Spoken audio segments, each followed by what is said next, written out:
നമസ്കാരം. പുതിയൊരു വീഡിയോയിലേക്ക് എല്ലാവർക്കും സ്വാഗതം. ഞാനിപ്പോൾ പറയാൻ പോകുന്നതെന്ന് വെച്ചാൽ, ഇന്നിപ്പം ലോകം ഒരുപാട് മാറി. ഇപ്പം സാങ്കേതിക വിദ്യകളിലാണെങ്കിലും AI വന്നു. അതുപോലെ തന്നെ മനുഷ്യൻ്റെ ചിന്തകളിലും യാത്രകളിലൊക്കെ ഒരുപാട് മാറ്റങ്ങൾ ഉണ്ടായിട്ടുണ്ട്. ഇപ്പം യാത്രകളുടെ കാര്യം എന്ന് വെച്ചാൽ, ഇപ്പം പേടിപ്പെടുത്തുന്നതും രസിപ്പിക്കുന്നതും അപകടകരമായിട്ടുള്ള യാത്രകൾ ചെയ്യുന്ന ഒരുപാട് ആളുകളെ നമ്മൾ കണ്ടിട്ടുണ്ട് യൂട്യൂബിലൊക്കെ.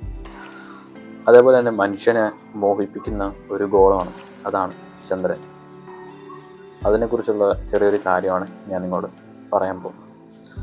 മനുഷ്യനെ മോഹിപ്പിക്കുന്ന ഗോളം. മനുഷ്യൻ്റെ ചെറിയ കാൽവെപ്പ്, മാനവരാശിയുടെ കുതിച്ചുചാട്ടം. 1969 ജൂലൈ 20 ചന്ദ്രൻ്റെ മണ്ണിൽ ആദ്യമായി ചവിട്ടി മടങ്ങിയെത്തിയ നീൽ ആംസ്ട്രോങ് പറഞ്ഞ വാക്കുകളാണത്. ശാസ്ത്ര ചരിത്രത്തിൽ പുതിയൊരു അധ്യായം എഴുതി ചേർത്ത്. ആ ചന്ദ്രയാത്ര അരനൂറ്റാണ്ട് പിന്നിടുമ്പോൾ വീണ്ടും ചന്ദ്രനിലേക്ക് പോകാനുള്ള ഒരുക്കമാണ് അമേരിക്കൻ ബഹിരാകാശ ഗവേഷണ സ്ഥാപനമായ നാസ. ആർട്ടിമിസ് 2 ദൗത്യത്തിൻ്റെ ഭാഗമായി 4 ബഹിരാകാശ സഞ്ചാരികൾ ചന്ദ്രന് ചുറ്റും സഞ്ചരിച്ച് മടങ്ങിയെത്തും. പിന്നീടുള്ള ആർട്ടിമിസ് ദൗത്യങ്ങൾ ചന്ദ്രപരിസരങ്ങളിൽ ഇറങ്ങി ഗവേഷണം നടത്തും. മാർച്ചിലോ ഏപ്രിലോ വിക്ഷേപണം സാധ്യമാകുന്ന തരത്തിൽ ആർട്ടിമിസ് 2 ദൗത്യം പുരോഗമിക്കുന്നു.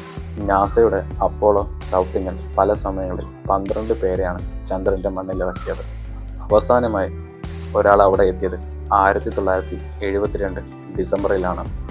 പിന്നീട് മനുഷ്യനെ വഹിച്ചുള്ള ചന്ദ്രയാത്ര ഒന്നും ഉണ്ടായിട്ടില്ല. അമേരിക്കയും സോവിയറ്റ് യൂണിയനും തമ്മിൽ ശീതയുദ്ധത്തിൻ്റെ പശ്ചാത്തലത്തിലായിരുന്നു അവർ തമ്മിലുള്ള ബഹിരാകാശ മത്സരം അരങ്ങേറ്. ആയതിനാൽ ആ ദൗത്യങ്ങൾക്ക് രാഷ്ട്രീയ പ്രാധാന്യം ഉണ്ടായിരുന്നു. ഇപ്പോൾ ആർട്ടിമിസ് ദൗത്യങ്ങളിലേക്ക് എത്തുമ്പോൾ അമേരിക്കയ്ക്ക് മുന്നിലുള്ള എതിരാളി ചൈനയാണ്. ബഹിരാകാശ ഗവേഷണ മേഖലയിൽ അതിബുദ്ധം വളർന്ന ചൈനയെ ലോകത്തിന് മുന്നിൽ അവഗണിക്കാവുന്നതല്ല.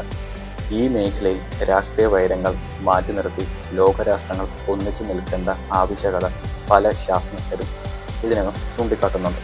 ഇന്ത്യ ഉൾപ്പെടെയുള്ള ഒട്ടേറെ രാജ്യങ്ങൾ ഈ മേഖലയിൽ മുന്നേറ്റം നടത്തുന്നുണ്ട്.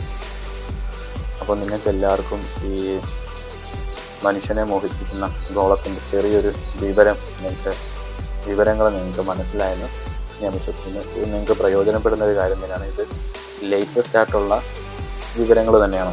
അപ്പം നിങ്ങളിത് ഒന്ന് റിപ്പീറ്റ് എടുത്ത് കേൾക്കുക. ചിലപ്പോൾ ഞാൻ പറയുമ്പോൾ എന്തെങ്കിലും ഒരു അക്ഷരത്തെറ്റോ അല്ലെങ്കിൽ എന്തെങ്കിലും ഒരു പോരായ്മകൾ ഉണ്ടെങ്കിൽ നിങ്ങൾ എന്നത് ക്ഷമിക്കുക. അപ്പം ഞാൻ പറഞ്ഞ പോലെ ഇതൊന്നും കൂടെ കേൾക്കുമ്പോൾ നിങ്ങൾക്കത് ബ്രെയിനിൽ വരും. നമ്മൾ വായിക്കുന്നതിനേക്കാൾ കൂടുതലും നമ്മുടെ തലകളിൽ കയറുന്നത് ഇതുപോലുള്ള വീഡിയോസ് കാണുമ്പോഴും ഓഡിയോസ് കേൾക്കുമ്പോഴാണ്.